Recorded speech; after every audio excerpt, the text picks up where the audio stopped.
پاکستان میں proxy war اور سرحد پار دہشت گردی کے اثرات گہرے ہوتے ہوئے دکھائی دے رہے ہیں اور آج اس کا نشانہ وفاقی دارالحکومت اسلام آباد بن گیا ہے، جہاں پر G11 کچہری کے نزدیک ایک خودکش حملے میں اب تک 1 درجن سے زائد ہلاکتیں ہو چکی ہیں۔ اس کے ساتھ ساتھ وانا کیڈٹ کالج پر بھی گزشتہ روز دہشت گردوں کا حملہ ہوا تھا، جس کے جواب میں سیکیورٹی فورسز کے کامیاب آپریشن کے بعد آج 525 کیڈٹس، اساتذہ اور دیگر عملے سمیت تمام 650 افراد کو ریسکیو کر لیا گیا ہے۔ اس کے ساتھ ساتھ اگر ہم دیکھیں اسلام آباد کچہری حملے کے بعد آج وزیر دفاع خواجہ آصف نے اپنی ایک ٹویٹ میں اس حملے کو ایک ویک اپ کال قرار دیا ہے۔ خواجہ آصف کے بقول، ہم حالت جنگ میں ہیں، کوئی یہ سمجھے کہ پاک فوج یہ جنگ افغان پاکستان سرحد علاقے میں اور بلوچستان کے دور دراز علاقوں میں لڑ رہی ہے، تو آج اسلام آباد ضلع کچہری میں خودکش حملہ ایک ویک اپ کال بھی ہے۔ وزیر دفاع نے مزید لکھا کہ اس ماحول میں کابل کے حکمرانوں سے کامیاب مذاکرات کی زیادہ امید رکھنا بیکار یا فضول ہوگا۔ دوسری جانب حکومت کی جانب سے سینٹ سے 27ویں آئینی ترمیم کا مسودہ منظوری کے لیے آج قومی اسمبلی میں پیش کر دیا گیا ہے، جس کی 59 میں سے 47 ترامیم کا تعلق آئینی عدالت کے قیام اور دیگر عدالتی معاملات سے ہے۔ اب وزیر قانون اعظم نذیر تارڑ نے ترامیم کے حوالے سے ایوان کو یہ بتایا ہے کہ اب جوڈیشل کمیشن سپریم کورٹ اور آئینی عدالت کے 5 ججز اور اپوزیشن اور حکومت کے 2 ممبران پر مشتمل ہوگا، جو کہ ججز کی تعیناتی کے حوالے سے فیصلہ سازی کرے گا۔ اس کے ساتھ ساتھ وزیر قانون کے بقول صوبوں کے معاملات اور آئینی مقدمات آئینی عدالت دیکھے گی، جبکہ سپریم کورٹ دیوانی مقدمات سمیت کل 62,000 سے زائد مقدمات سنے گی۔ حکومت اب دہشت گردی اور پراکسی وار کے حوالے سے کیا پالیسی اپنانے جا رہی ہے اور 27ویں آئینی ترمیم میں عدلیہ سے متعلق اتنی زیادہ ترامیم کیوں لانا پڑی؟ اس حوالے سے گفتگو کرنے کے لیے ہمارے ساتھ موجود ہیں نون لیگی رہنما اور وزیر مملکت برائے قانون و انصاف بیرسٹر عقیل ملک صاحب۔ السلام علیکم بیرسٹر صاحب۔ جی وعلیکم السلام نیئر، کیا حال ہے آپ کے؟ بیرسٹر صاحب خوش آمدید کہوں گی آپ کو پروگرام میں۔ سب سے پہلے یہ بتائیے گا کہ کیا واقعی آج اسلام آباد میں ہونے والا جو خودکش حملہ ہے وہ ہمارے لیے ایک ویک اپ کال ہے، جیسا کہ خواجہ آصف صاحب نے کہا ہے؟ جی بسم اللہ الرحمن الرحیم نیئر، بالکل میں سمجھتا ہوں کہ یہ ایک ویک اپ کال ہے۔ ہمیں اب ریئلائز اور ریکگنائز کرنا پڑے گا کہ ہمارے ملک میں جو دہشت گردی کی لہر ہے، اس ناسور سے جو جان چھڑانی ہے،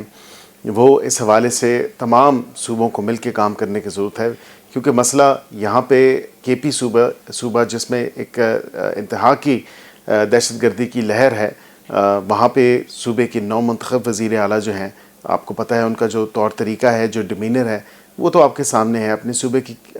قانون نافذ کرنے والے ادارے یا CTD کے حوالے سے جو کیپیسٹی بلڈنگ ہے، وہ شاید ابھی بھی نہیں کی جا رہی۔ اس تمام تر وقوع کے بعد میں سمجھتا ہوں کہ بالکل جو نیشنل ایکشن پلان ہے، بالخصوص جو نیشنل ایکشن پلان 2.0 ہے، اس پہ ہمیں تیزی سے کام کرنا ہوگا، اور اس کے ساتھ ساتھ میں یہ بھی آپ کو کہوں کہ اس کے تمام تر نکات جو ہیں، اس کو ہمیں ایز اٹ از اس کی امپلیمنٹیشن اور اس کی جو اوپر کام ہے، اس کو انشور کرنا پڑے گا، کیونکہ اس کے علاوہ اب کوئی چارہ نہیں رہا۔ جو مذاکرات جو تھے، وہ تو آپ نے دیکھے کہ جو استنبول میں مذاکراتی سارا جو دور گزرا، لیکن اس کے بعد ابھی فی الوقت وہ مذاکراتی دور ختم ہی ہوا تھا، تو آپ دیکھیں کہ وانا میں کیا ہوا، آپ یہ دیکھیں کہ یہ تمام تر واقعہ پھر اسلام آباد میں کیا ہوا۔ فتنۃ الہندوستان اور فتنۃ الخوارج، آپ بخوبی جانتی ہیں کہ وہ اپنے پراکسیز کے تھرو پاکستان میں دہشت گردی پھیلا رہے ہیں، اور یہ ہمیں اب اس چیز کا ادا کرنا پڑے گا کہ ہمیں اس ناسور سے جان چھڑانی ہے، اور تمام تر سیاسی جماعتوں کو،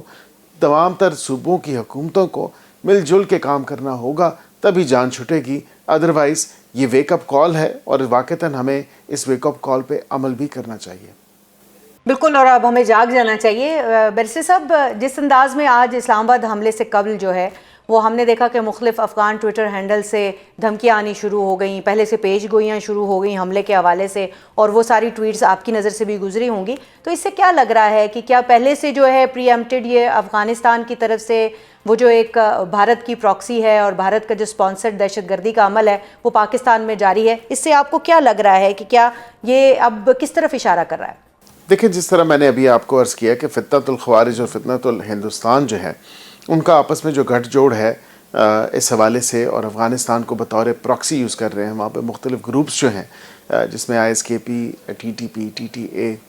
اور FAK، یہ مختلف گروپس ہیں جن کی پشت پناہی جو ہے افغان طالبان بھی کر رہے ہیں وہاں پہ جو رجیم ہے، لیکن اس کے ساتھ ساتھ فتنۃ الہندوستان جو ہے وہ ان کو ساری سپورٹ لینڈ کر رہا ہے اس تمام تر حوالے سے. تو ہمیں واقعتاً جو ہے بڑے چوکنا ہو کے رہنا پڑے گا اس تمام تر معاملے کو دیکھتے ہوئے. اور اس کے ساتھ ساتھ وہ کہتے ہیں، جس طرح برطانیہ میں مجھے یاد ہے کہ جس طرح ہمیں بطور شہری ہمارے پہ ذمہ داری بھی آتی ہے، بطور پاکستانی میں بھی ذمہ داری آتی ہے. اور برطانیہ میں جب ٹیررسٹ اٹیکس ہوئے تھے تو اس کے بعد انہوں نے ایک کیمپین چلائی تھی، سی سم تھنگ سے سم تھنگ. تو یہ بالکل اگر آپ ایسی چیزیں کوئی چیز دیکھیں، کوئی ایسی انوملی ہو، کوئی ایسی آؤٹ آف آرڈنری کوئی ایسی چیز ہو، کوئی حرکت، تو بالکل اس کو رپورٹ بھی کرنا چاہیے اور آپ کو اس کے بارے میں بولنا بھی چاہیے.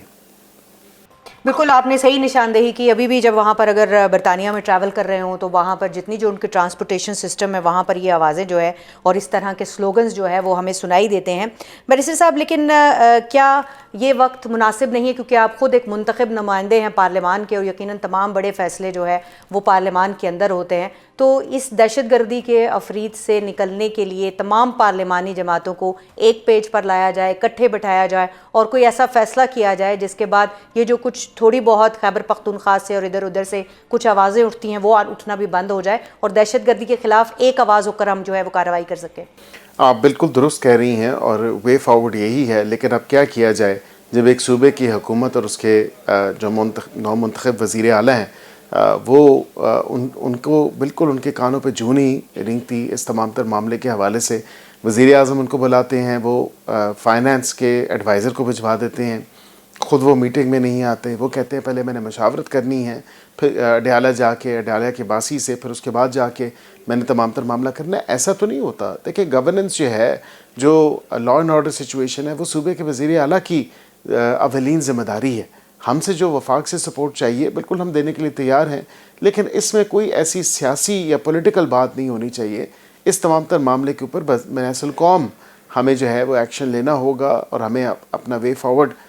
جو ہے ایک منظم طریقے سے آگے بڑھنا ہوگا، نہ کہ ہم تفرقوں میں بنٹ جائیں. یا اگر خیبر پختونخوا کے وزیر اعلیٰ کی طرف سے یہ روش جو ہے اور یہ جو اعلان ان کی جانب سے آیا ہے وہ برقرار رہا، سے نو ٹو آپریشن، تو پھر اس صورت میں وفاق کے پاس اور سیکیورٹی اداروں کے پاس کیا آپشن بچتی ہے؟